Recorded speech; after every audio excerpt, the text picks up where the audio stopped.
तो दादा अब्दुल मुत्तलिब ने अपनी बीवी हजरत फातिमा को बुलाया कि तुम अपनी बहू को बुला कर ये बात समझाओ कि इन दिनों में वो खुशबू ना लगाए। अब्दुल मुत्तलिब की बीवी यानी फातिमा ने कहा कि मैंने भी कई बार सोचा कि आमिना को बुलाकर पूछूं, लेकिन आजकल उसकी शख्सियत में ऐसा रौब जलाल है कि मेरी हिम्मत नहीं होती कि बुलाकर उसे पूछूं, मुझे डर लगता है। अल्लाह अकबर। दादा अब्दुल मुत्तलिब ने हजरत फातिमा से फरमाया कि हजरत आमिना को बुलाकर समझाओ कि इन दिनों में खुशबू न लगाए। तो हजरत फातिमा ने फरमाया कि मेरा भी जी करता है कि मैं उसे बुलाकर समझाऊं, लेकिन क्या करूं, आजकल उसकी शख्सियत में ऐसा रौब और ऐसा जलाल है कि मेरी हिम्मत नहीं हो रही है कि उसे बुलाकर समझाऊं, मुझे डर लगता है।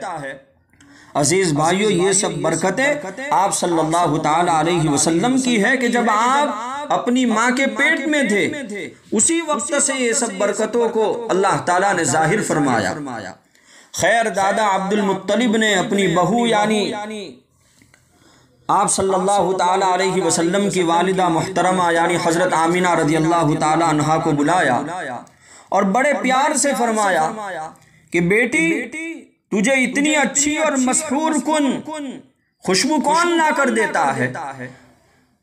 जब ये जुमला सुना तो हजरत आमिना रज़ियल्लाहु ताला अन्हा ने तो रोना शुरू कर दिया, आंखों में आंसू आ गए और फरमाने लगी कि आज तक मैंने बाजार तक नहीं देखा, कि आज तक मैंने बाजार का मुंह नहीं देखा, और फिर भला मैं बेवा होते हुए खुशबू क्यों कर इस्तेमाल करूंगी। हाँ, हमारे नबी तो यतीम पैदा हुए। जब हमारे नबी पैदा हुए तो अपने वालिद का इंतकाल हो गया था।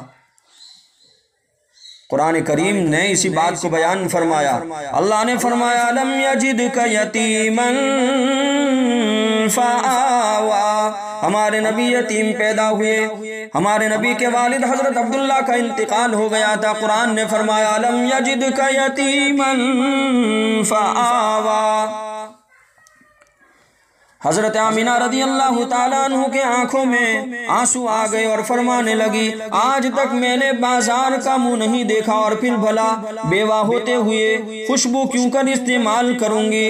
हजरत आमिना रज़ियल्लाहु ताला अन्हा ने फरमाया कि आप तो खुशबू की बात करते हैं इन दिनों में, और जब से ये बच्चा मेरे पेट में है जो कुछ देखती हूँ, अगर वो सब बातें मैं आपके सामने बयान करूँ तो आप मुझे पागल और दीवानी कहने लगे।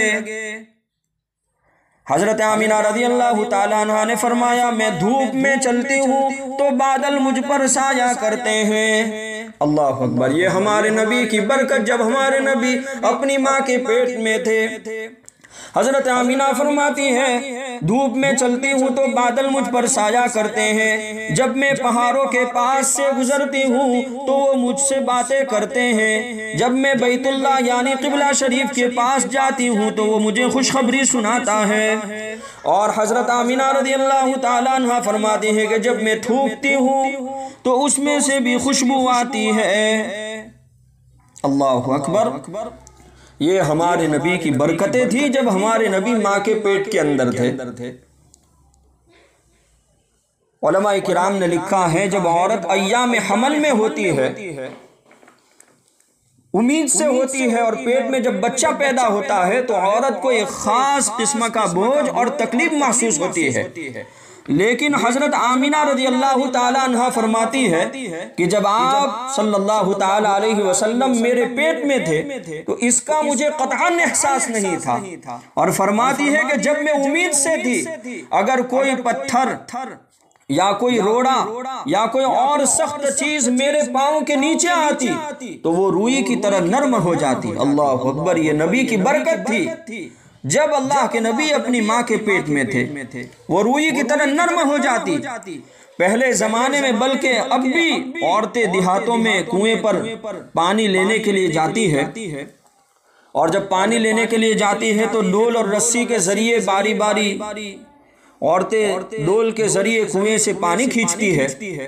हजरत आमिना रज़ियल्लाहु ताला अन्हा फरमाती है कि मैं भी जब अपनी सहेलियों के साथ कुएं पर पानी लेने के लिए जाती थी तो दूसरी सारी औरतें अपना डोल डालकर पानी निकालती, लेकिन जब मैं अपना डोल कुएं में डालती तो पानी खुद ब खुद कुएं की मुंडेर तक और कुएं के किनारे तक और ऊपर तक पानी आ जाया करता था। अल्लाहु अकबर।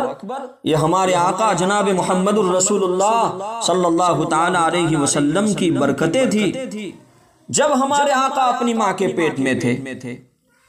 उलमा इकराम ने लिखा है कि आप सल्लल्लाहु ताला अलैहि वसल्लम की नशोनुमा और आप सल्लल्लाहु अलैहि वसल्लम ने जो परवान चढ़ा, इस कदर तेजी से परवान चढ़ा और इस कदर तेजी से नशोनुमा हुई कि जब आप सल्लल्लाहु ताला अलैहि वसल्लम 1 साल के थे तो 2 बरस के मालूम होते थे, और जब 2 साल के थे तो आप सल्लल्लाहु अलैहि वसल्लम 4 साल के मालूम होते थे, और आप सल्लल्लाहु अलैहि वसल्लम 3 महीने में बैठना शुरू कर दिया।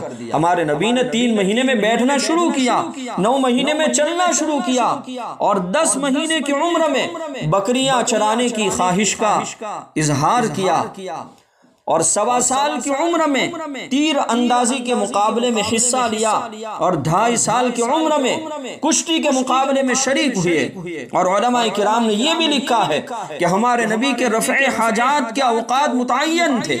हमारे नबी को जो भी तकाजा होता था पेशाब का, इस्तिंजे का, तो उसका वक्त मुतय्यन था। दूसरे बच्चों की तरह हमारे नबी न रोते थे और न अपनी वालिदा यानी हजरत आमिना को तंग करते थे। हमारे नबी का जो अल्लाह ताला ने नशोनुमा और परवान चढ़ाने का जो अंदाज और जो तरीका इख्तियार किया वो बिल्कुल निराला था और बिल्कुल अलग था और अनोखा था। तो अजीज भाइयों, मेरे और आपके आका जनाब मुहम्मदुर रसूलुल्लाह सल्लल्लाहु ताला अलैहि वसल्लम जब अपनी माँ के पेट के अंदर थे, उस वक्त इन सब बरकतों को अल्लाह ताला ने जाहिर फरमा दिया। अजीज भाइयों, मेरे और आपके आका जनाब मुहम्मदुर रसूलुल्लाह सल्लल्लाहु ताला अलैहि वसल्लम मशहूर कौल के मुताबिक रबीउल अव्वल के महीने में पैदा हुए। एक मौके पर मेरे और आपके आका जनाब मुहम्मदुर रसूलुल्लाह सल्लल्लाहु ताला अलैहि वसल्लम ने इरशाद फरमाया कि मेरा आना भी तुम्हारे लिए बेहतर है। हमारे नबी फरमा रहे, मेरा आना भी, मेरा पैदा होना भी तुम्हारे लिए बेहतर है, और मेरा चले जाना और मेरा मरना और मेरा वफात पाना वो भी तुम्हारे लिए बेहतर है, और ये खैर का जरिया है। हमारे नबी ने फरमाया, मेरा आना भी तुम्हारे लिए बेहतर है और मेरा जाना भी तुम्हारे लिए बेहतर है और खैर का जरिया है। तो अजीज भाइयों, मेरे और आपके आका जनाब मुहम्मदुर रसूलुल्लाह सल्लल्लाहु ताला अलैहि वसल्लम की पैदाइश मुबारका होने से पहले बहुत सी बरकतों को अल्लाह ताला ने और बहुत से अनवारात को जाहिर फरमाया। और भी बहुत सी बातें हैं जब हमारे नबी अपनी माँ के पेट के अंदर थे और पैदा होने से पहले क्या क्या बातें सामने आई वो इंशाअल्लाह आगे चलकर अर्ज करूंगा। फिर जब हमारे नबी पैदा हुए हैं, पैदा होने के बाद का क्या मंजर था और क्या मुबारक घड़ियां थी, उसके मुतालिक इंशाअल्लाह आगे चलकर अर्ज करेंगे। अल्लाह ताला मुझे और आपको आप सल्लल्लाहु ताला अलैहि वसल्लम से सच्ची मोहब्बत नसीब फरमाए और अल्लाह के नबी का सच्चा इश्क अता फरमाए। आमीन। व आखिर दावाना अनिल हम्दुलिल्लाहि रब्बिल आलमीन। तो दादा अब्दुल मुत्तलिब ने अपनी बीवी हजरत फातिमा को बुलाया